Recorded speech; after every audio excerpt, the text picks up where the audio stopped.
flamme de feu. Ça veut dire que tout un chacun de peuple de Dieu, c'est une flamme de feu. En quelque sorte, c'est une bombe de feu. Une bombe terrible. Et le diable en redoute. Voilà pourquoi il essaie, en amont, bien aimé, d'arrêter ces choses. En amont, il cherche par tous les moyens d'arrêter ces choses, frère Tony. Alléluia. Par tous les moyens. Alléluia. Il cherche à arrêter. C'est pourquoi Paul a prié. J'ai prié et je fais mention de vous dans mes prières. Que le Dieu de gloire illumine les yeux de vos cœurs. Bien-aimé Élisée, frère soeur. C'est pourquoi tu dois comprendre ces choses. Il y a de cela que le diable utilise. Il y a de ceux-là qui sont conscients. La Bible nous dit qu'ils seront ensemble. Jusqu'au temps arrêté par le Seigneur. C'est alors qu'on prendra livré. On va, n'est-ce pas, le jeter au feu. Aussi longtemps que le temps n'est pas encore arrivé, on ne connaît pas encore livré où il est. Qui est livré. Mais c'est à toi d'être sobre et de veiller. Et de faire attention. Alléluia. Vous connaissez la parabole, n'est-ce pas, du semeur. La semence était jetée. Une partie était tombée sur la bonne terre, une autre sur des pierres, une autre sur des épines. Alléluia. Amen. Nous connaissons cette parabole. Et sur les pierres, la Bible nous dit que les oiseaux étaient venus et ils avaient tout ramassé, tout mangé, tout enlevé. Tout pris, tout volé. C'est pourquoi tu dois faire beaucoup très attention. Tu écoutes la parole de Dieu, demande à Dieu de te donner la révélation de cette parole. Il faut prier Dieu, demander à Dieu. Ne va pas chez n'importe qui demander qu'est-ce que de quoi on a parlé aujourd'hui. Ne va pas n'importe qui. Tu ne sais pas qu'est-ce qu'il va te communiquer, qu'est-ce qu'il va te donner. Alléluia. Et si tu fais attention à cela, dès qu'on sort de l'église, la première question. Comment as-tu vu ce message? Comment as-tu vu cette prédication? Il faut faire attention avec ces gens. Alléluia. Donc cela veut dire que lui, il a déjà cette façon à lui ou à elle, elle a vu le message. Mais il ne veut pas maintenant la garder pour elle. Alléluia. Donc c'est déjà quelqu'un qui est mal intentionné. C'est pourquoi je dis qu'il y a de ceux-là que l'ennemi utilise d'une manière consciente. Et il y a de ceux-là que l'ennemi utilise d'une manière inconsciente. Amen. Alléluia. Amen. Il faut faire beaucoup, très attention. Et les yeux fixés vers Dieu qui donne et qui suscite la foi. Alléluia. Amen. On sort de l'église. Dès que tu arrives, les téléphones qui sonnent. La première des choses, comment tu as vu le culte? Comment ça a été? Et le message. Ah, moi, il va commencer à balancer le message. Fais attention. Dès que tu entends comme ça, dis tout simplement, j'ai été béni par les messages. Amen. Oh, le Seigneur m'a abondamment béni. Le Seigneur m'a parlé. J'étais dans la joie. Jusqu'à maintenant, je médite même cette parole. Là, tu casses, c'est fini. Le diable n'aura plus accès. Alléluia. C'est ce que Pierre a dit. Soyez sobres et veillez. Le veiller là, tu ne verras jamais un vieux avec des corps, n'est-ce pas, vers toi pour dire ah, c'est lui le Messie là qu'avec. Non, tu ne le verras jamais de telle manière. Jamais. La Bible dit qu'ils viennent toujours comme des brebis, mais en l'intérieur sont des loups ravisseurs. Amen. Il faut faire attention. Et ça, c'est l'œuvre de l'ennemi. C'est pourquoi Paul a combattu ces choses. Paul a combattu ces choses. Il a prié contre ça. Je prie Dieu afin que votre intelligence soit illuminée. Bien aimé, je dis à quelqu'un que la délivrance commence là. Si l'intelligence est renouvelée, c'est fini. Tu reçois la révélation, c'est fini. Plus personne ne pourra te tromper. Plus personne. Plus personne. Alléluia. Plus personne. Vous savez, la Bible nous dit que les jours de la Pentecôte, ils étaient ensemble dans la chambre haute. Ils étaient là. De peureux. Tous ces hommes-là qui traînaient avec les seigneurs. Ils étaient dans la chambre haute. Pourquoi? Parce qu'ils avaient peur des sacrificateurs, des pharisiens, des sadducéens. Ils s'étaient cachés. Mais quand les consolateurs étaient venus, ils étaient remplis. Dieu. Ils étaient boostés dans leur foi. Ils étaient éclairés et illuminés. Et la Bible nous dit, Pierre, qui était peureux, il était sorti de la chambre haute. Et quand il était sorti de la chambre haute, il a proclamé l'évangile véritable. Il a prêché Jésus de la croix. Il a parlé cet homme que vous avez mis à mort. Il a parlé de lui. Il a dit qu'il n'est plus au tombeau. Il est sorti du tombeau et il est sorti victorieux, glorieux. Alléluia. Il est dans sa gloire. La Bible dit qu'il y avait une foule devant. Et la foule entendait la parole. Et ils ont écouté cette parole de Dieu. Et qu'est-ce que la Bible nous dit? Ça c'est très important. La Bible nous dit par la suite, ils ont eu le cœur vivement touché. Ils ont eu le cœur vivement touché. C'est ça la délivrance. Alléluia. C'est ça la délivrance. Pourquoi? Parce qu'ils ont écouté la parole de Dieu. Ils ont reçu la parole de Dieu qui était sortie de la bouche de Pierre. Ils ont reçu et accepté cette parole. Et la parole a fait ses effets. La parole a accompli la volonté, les desseins du Père. Et ils ont eu le cœur vivement touché. Et ils ont posé la question à Pierre. Homme, frère, que ferons-nous maintenant? Pourquoi? Parce que la parole bouillonnait dans leur cœur. La parole bouillonnait. La parole bougeait. Que ferons-nous maintenant? Ça ne va plus. On ne peut plus rester dans cet état. Il faut que ça change. Il faut que ça change. Que ferons-nous alors maintenant? C'est ça la délivrance. C'est fini. Une telle personne a pris des ailes du cantel. Va monter plus loin. C'est fini. Alléluia. Voilà pourquoi les nombres ne faisaient que croître à Jérusalem. Parce que chacun était devenu une flamme de feu. Je vais dire à quelqu'un, le Seigneur de gloire a un projet, un plan qu'il a arrêté pour toi. Et c'est toi qui vas l'accomplir. Dieu compte sur toi. Sors de l'ignorance. Sors de l'ignorance. Alléluia. Sors de l'ignorance. Rentre dans ta destinée. Paul va dire dans 2 Corinthiens, les armes avec lesquelles nous combattons, elles ne sont pas charnelles. Elles ne sont pas charnelles. Mais elles sont spirituelles, efficaces et puissantes. Ces armes-là ne sont pas physiques.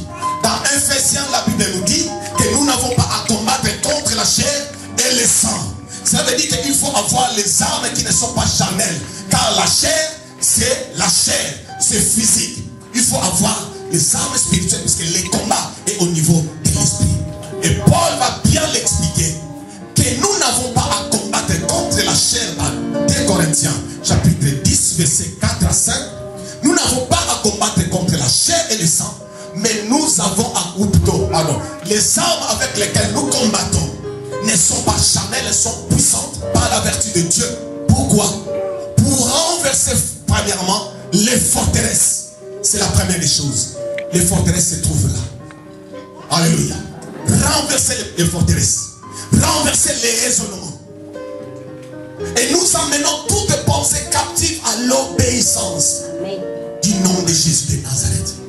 Quand tes pensées, c'est pourquoi la Bible dit, Jésus va dire que la première ou le premier et le plus grand commandement, tu aimeras l'Éternel ton Dieu de tout ton cœur, ton âme, ton esprit, ta pensée. Alléluia. Tu aimeras, il faut que ta pensée soit connectée. Ton intelligence soit connectée, renouvelée. Pourquoi Paul a combattu, il a dit que nous renversons toutes forteresses. Nous renversons les raisonnements et les auteurs qui s'élèvent contre la connaissance de Dieu. Et nous amenons toutes les pensées captives à l'obéissance du nom de Yoshua. Une fois délivré de l'ignorance, une fois sorti de là, là c'est fini. Nous voulons rentrer de plus en plus en des dimensions, étape par étape, niveau par niveau. Alléluia. Avant la prospérité matérielle, physique, sanitaire, maritale, toutes ces choses-là, avant que cela soit visible physiquement, il faut que l'état de ton esprit, de ton âme prospère. Ça veut dire qu'il faut que tu sois d'abord pleinement délivré de l'ignorance. Que ton intelligence soit renouvelée, régénérée. C'est alors que nous allons rentrer avec succès dans ces différentes étapes qui nous restent. Là, ça ne sera que des passages, ce ne sera que des guerres éclairs. comme la France l'a fait au Mali. Il a déjà tout détruit. Tout détruit, les positions adverses, les positions des djihadistes, déjà détruit. Quand il est rentré sur la terre, c'était que la guerre éclaire. Alléluia. L'armée française ne faisait que conquérir ville après ville. Pourquoi? Parce que la stratégie était bien rodée. Il faut d'abord détruire les positions, détruire les hauts, détruire et après. Ça c'est ce qu'on appelle la stratégie militaire. Paul va dire que nous sommes aussi des soldats. Il va dire à Timothée, souffre avec moi comme un soldat. Tu es aussi soldat.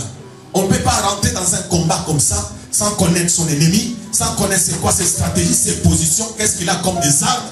Rentrer comme ça, tu vas mourir, tu seras détruit d'un coup. Alléluia. Voilà.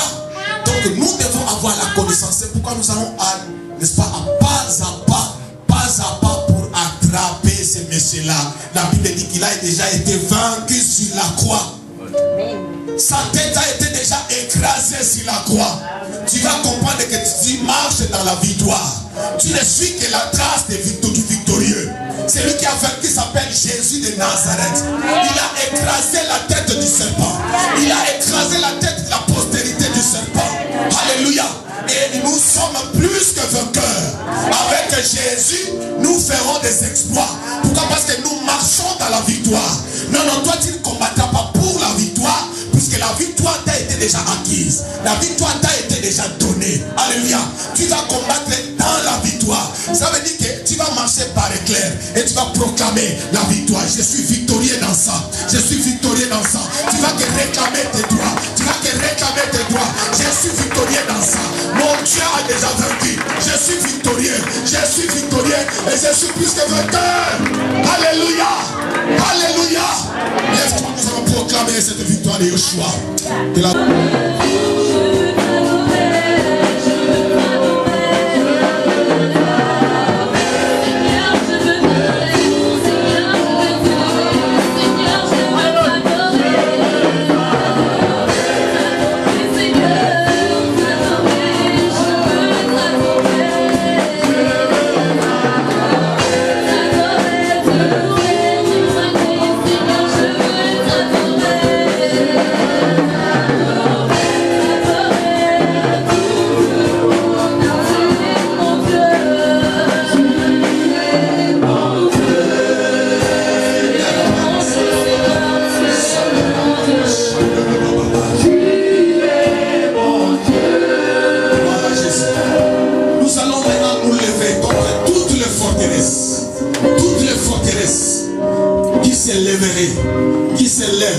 qui s'est levé contre la connaissance de Dieu, qui t'empêche de progresser, d'aller de l'avant, qui t'empêche de rentrer dans ta destinée, de saisir toutes tes promesses à toi que Dieu a pourtant mis à ta disposition. Les forteresses t'empêchent, les forteresses veulent te maintenir, n'est-ce pas, dans cet état d'ignorance, pour que tu n'accèdes pas, pour que tu ne reçoives pas de ton papa ton héritage. Nous allons renverser toutes ces forteresses. Tu vas renverser toutes ces forteresses. Raisonnement au nom de Jésus de Nazareth. Élevons nos voix maintenant, priez. Prie au nom de Jésus. Crie devant les forteresses. Crie devant les forteresses. Renverse ces forteresses. Renverse ces forteresses. Saka baba rabaka shanda. Indoroko saka baba baba. Indomono yoko shanda rabayaka teke. Ite sanama robo yoko shanda. Renverse, renverse. Au nom de Jésus. Renverse les forteresses. Renverse les forteresses. Indoroko yoko saka.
Le roi des gloires, c'est Jésus. Le roi des gloires, c'est Jésus.